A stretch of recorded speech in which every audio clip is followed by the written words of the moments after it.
All right, students. So what we're going to do is that right now I'm going to show you how I would do this test here. So this is the test with Mr. Antoine, Miss Hind, Mr. Ryan, Miss Katrina, and Miss Teresa. Cool. So what we're going to do first is we're going to look at so it's asking us to create a diagram to show the connections between patients and their symptoms. In case you are wondering, you did this on assignment 1.11a on the unit review, and we're looking at 1.11a, not 1.11b, 1.11a unit review. Where you created a diagram to show connections between patients and their symptoms. If you want to look also at the practice exam we did before the test, that will also help you. But to do the connection, so again, we're going to look at the connections between the patients and their symptoms. You need to look at both. So I'm going to create here a drawing. Obviously, for you, it's going to be a little bit different because you can see things that I can't see. Or you can, yeah, here we go. So new drawing. I'm going to put this over here just so I have it here. Okay, so we're going to look, what I would recommend you do first is to first write the names of the 5 people and just kind of organize them around here. So I have Mr. Antoine. I have Miss Hind. We have Mr. Ryan.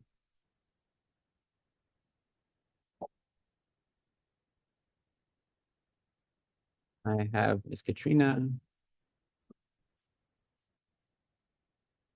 And Miss Teresa.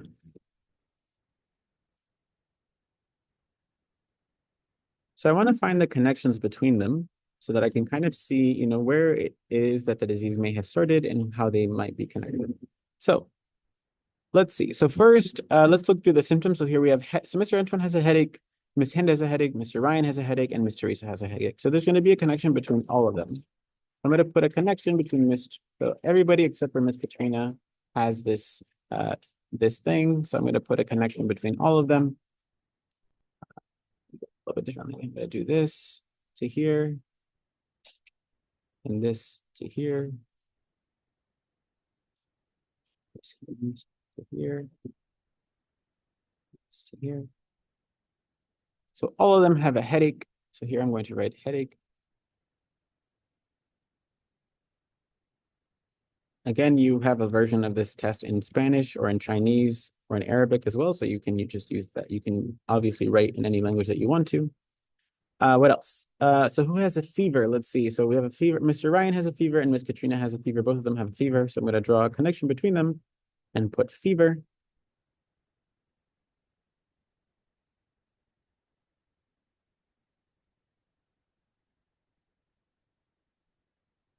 And I think that's the only other thing. So I think so let's see, vomiting. Oh, Miss Hind and Miss Katrina are both vomiting. Miss Hind and Miss Katrina are both vomiting.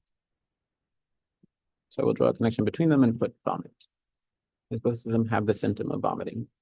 Fever goes here. So vomit. Okay. All right, let's also look at their connections here. So you can use these as well, but you are not required to, but we can look at these. So Mr. Antoine plays soccer with Miss Teresa. So there's a connection here between Mr. Antoine and Miss Teresa. They play soccer together. Soccer.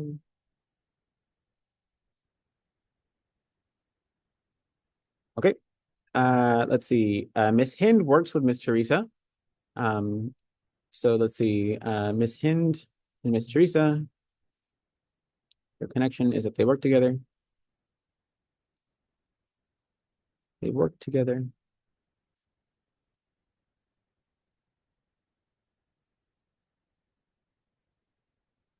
Okay. What else? Let's see. We then have that Mr. Ryan is friends with Mr. Ryan is friends with Miss Teresa. So Mr. Ryan and Miss Teresa, their connection is that they are friends.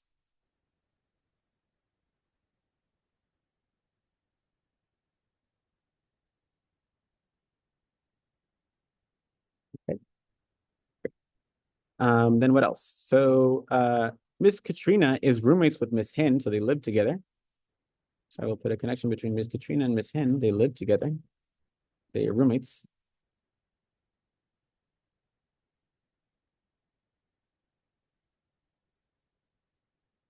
Roommates. We can live together. Okay. And then Miss Teresa is friends with Mr. Antoine. Did I already put this before? They play soccer together, but they're also friends. So I'm going to put another connection between they are friends.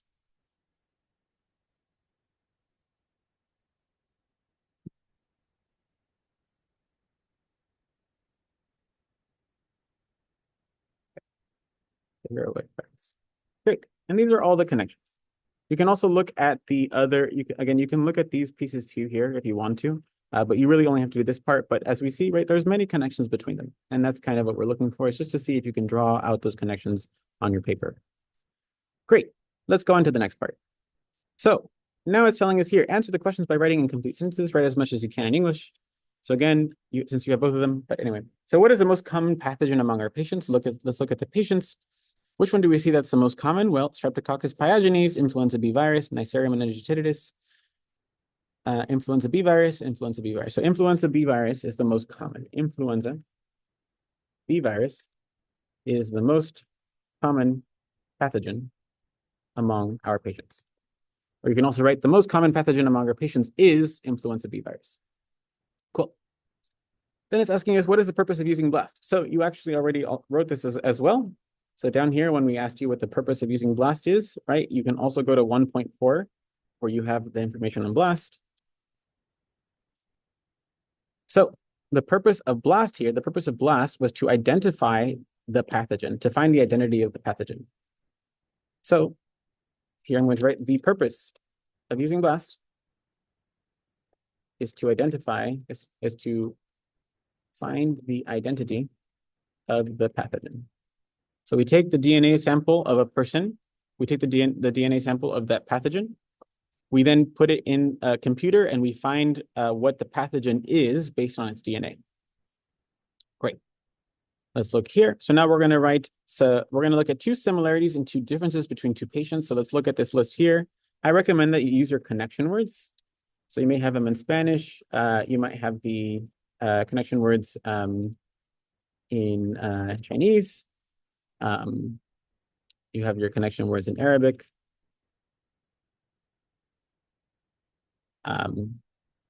So depending on the language you speak, you'll have this one. So let's look at similarities. So we want to see what are the similarities between two of these people. So let's see. So here I'm seeing that both Miss Hind and Miss Katrina have the influenza B virus pathogen. They both have the same one. So I'm going to go here to my connection words, and I'm going to find similarities. So I can use any of these. I'm going to use the word both. It's just a little bit easier. So I'm going to put both Miss Hind and Miss Katrina have the influenza B virus pathogen. So they both have the same pathogen.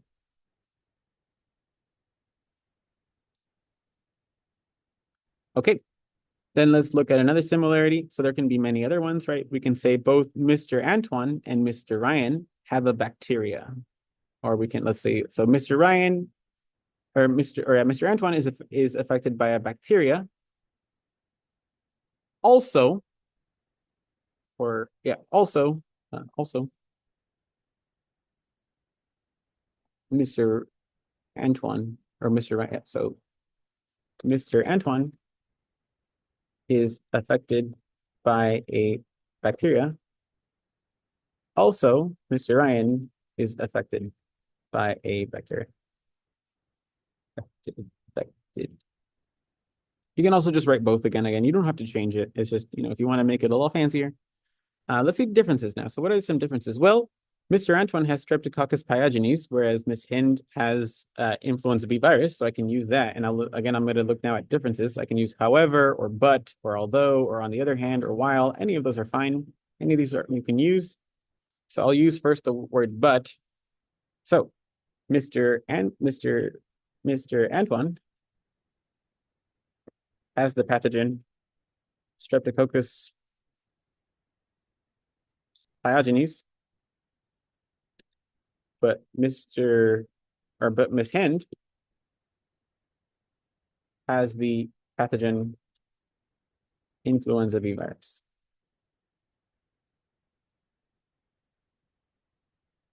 Okay, so that's one difference. What is another difference? I can say that Mr. Ryan can treat his disease with or let's do even easier. Mr. Antoine's pathogen does not have a vaccine, but Mr. Antoine's pathogen does not have a vaccine, but Mr. Ryan's pathogen does have a vaccine. So Mr. Antoine pathogen does not have a vaccine. And then let's see something else. Let's see. While, you can also put while up here. You can put while in the middle. You can also put while in the front. While Mr. Ryan's pathogen does have a vaccine. Great. And that's right. We use the word while. You can also put while up here. You can say while Mr. Ryan's pathogen is not a vaccine, Mr. Ryan's pathogen does have. So that's both of the same thing. Great. But there we go. That's that. Okay, on to the next one.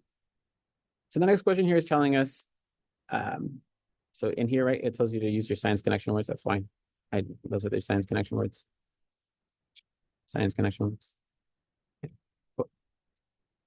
All right. So now Mr. Ryan has blood type B. What type of self-antigen does Mr. Ryan have? Well, to do this, right, antibodies and antigens, that is 1 point. You can also, so there's 2 places to do this. You can go to 1.6, where you had the answers here. You can also go to, sorry, that's 1.11a. You can also go to 1.6, antibody and antigen, where we also had those answers here.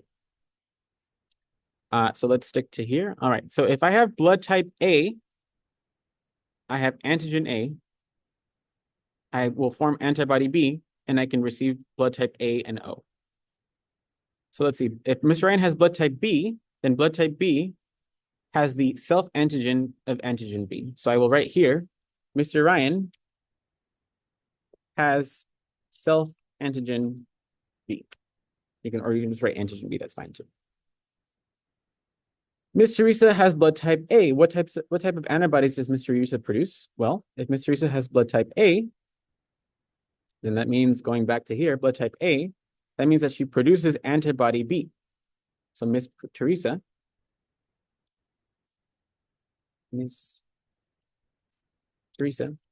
produces antibody B. Great. All right. Finally, Mr. Antoine has blood type AB. What type of blood can Mr. Antoine receive? We'll return here. Blood type AB can receive blood type A, B, AB, and O. So it can receive all. Mr. Antoine can receive blood types A, B, AB, and O. That means all. He can receive any blood type. Good. Okay. So now it's telling us, now we're going to look at concentration. So concentration, this is what you did on 1.11b when we were doing the review, 1.11b, the unit review. It's going to look similar to this. So for 1.11b, same here. So Miss Hin makes Kool-Aid every morning by adding Kool-Aid powder and water to cup 1. What is the solute and what is the solvent? The solute is always the thing that dissolves. The solvent is the liquid that dissolves the solute. So in this case, the thing that's dissolving is the Kool-Aid powder. And our solvent is water. So right in this cup, there's water and there's Kool-Aid powder. The water is the thing that is dissolving the Kool-Aid powder. So the water is the solvent. The Kool-Aid powder is the solute. So it says here to make the perfect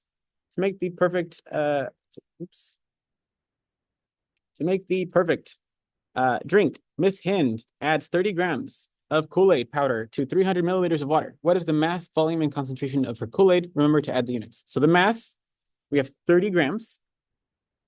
For volume, we have 300 milliliters. To calculate concentration, again, you can use this triangle here. Concentration, if you cover the C, is mass divided by volume. So the concentration is 30 grams divided by 300 milliliters.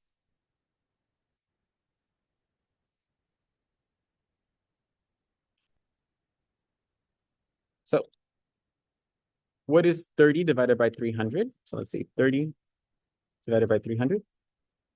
We get 0.1. So this concentration here is 0.1 grams per milliliter. Okay.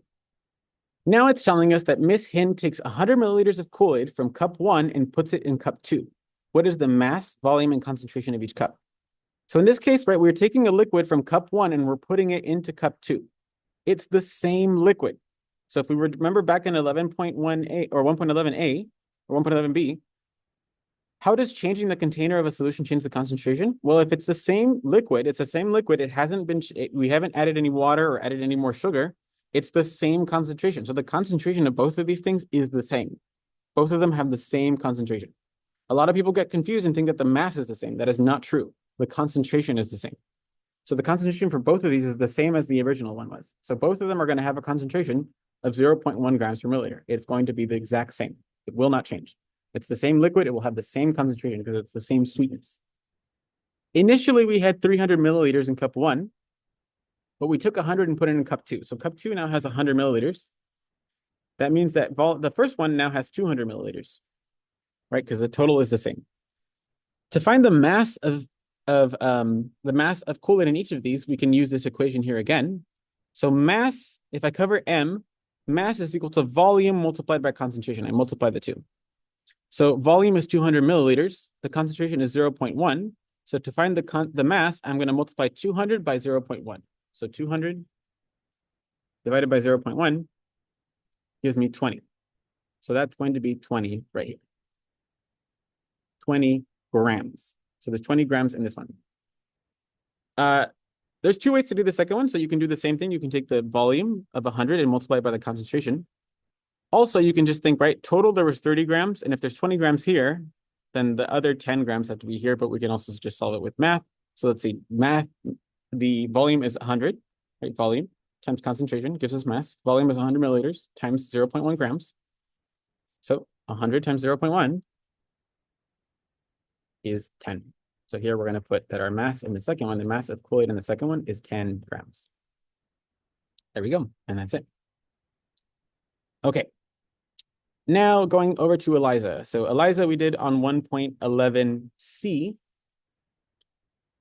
I would also recommend that you look at 1.9e, where we looked at the post lab for ELISA, where we did this information already. So I recommend that you use this to help guide you in these questions. Okay, so it says, what antigen will the primary antibody bind to? So if we look here, so at 1.11c, which was our unit review.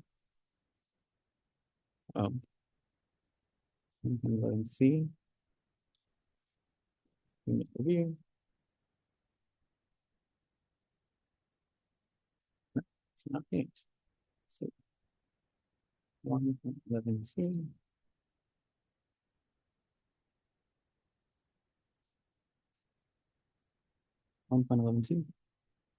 Okay, you organize these steps and you put these steps in order. So it says we added the primary antibody to the well plate. The primary antibody binds to the antigen, So what antigen are we working in this example? In the example before, the antigen, when we're doing the ELISA for Neisseria meningitidis, like the antigen was this one, was the Neisseria meningitidis pathogen. That was what the antigen that it was connecting to. So in this case, we're looking at influenza B virus. So the antigen, so the primary antibody will bind to the antigen for influenza B virus pathogen. Right? The primary antibody is going to connect itself to that antigen. What will the substrate bind to? So again, if you look back here, the substrate binds to the secondary antibody. When it binds to the secondary antibody, that's actually what causes it to glow. So if you go back here, the substrate will bind to the secondary antibody. How will we know who had the highest concentration of the pathogen? Well, if you remember from here, right, the highest concentration for the pathogen was the one who was the brightest, the person who had the brightest color. So if we look back, if we go back here, so we will know who has the highest concentration of the pathogen based on the color that is the brightest. So whoever has the brightest color is going to be the person who has the highest concentration. All right, which patients are positive for the influenza B pathogen? Circle all that apply. So if there's any color at all, that means that those people have the disease. So Miss Katrina, Miss Teresa, and Miss Hind all have the disease. So I would circle Miss Katrina, Miss Teresa, and Miss Hind. All three of them have the influenza B virus. What is the brightness of each sample? Well, we're going to look here. So Miss Teresa has a brightness of 13.9.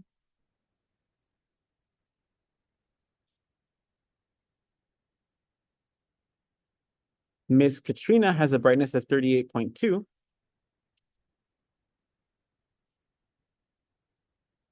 And Miss Hind has a brightness of 10.9. A lot of people made a mistake and put the number, they put this number, they put the number that's right here, and that is not correct.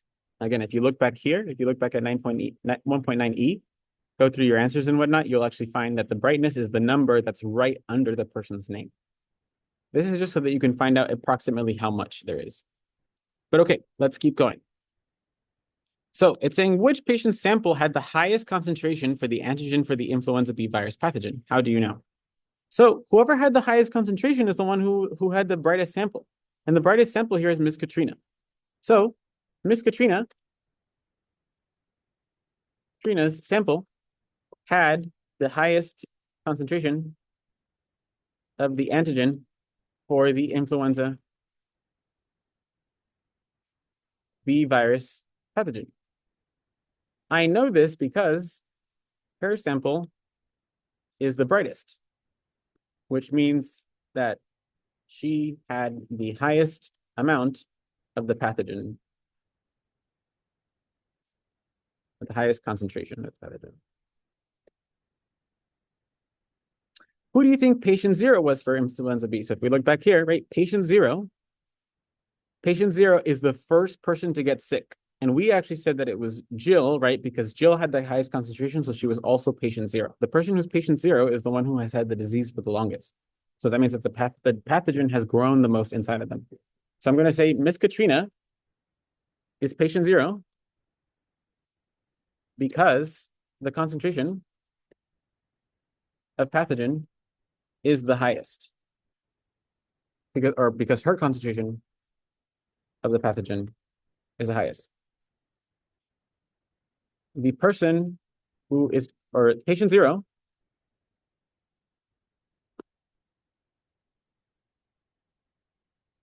is the first person to have the disease. So the disease has been inside them the longest. And so that means that the concentration is the highest. And since Miss Katrina's pathogen is the highest, then she was also patient 0. But that's how you would do this. Hopefully this helps. I recommend that you look over this, make sure that you have all your correct answers, do the corrections on your paper, then come to my advisory on a Monday or a Thursday, take the test again, and you can improve your grade. Hope this helps. Thank you.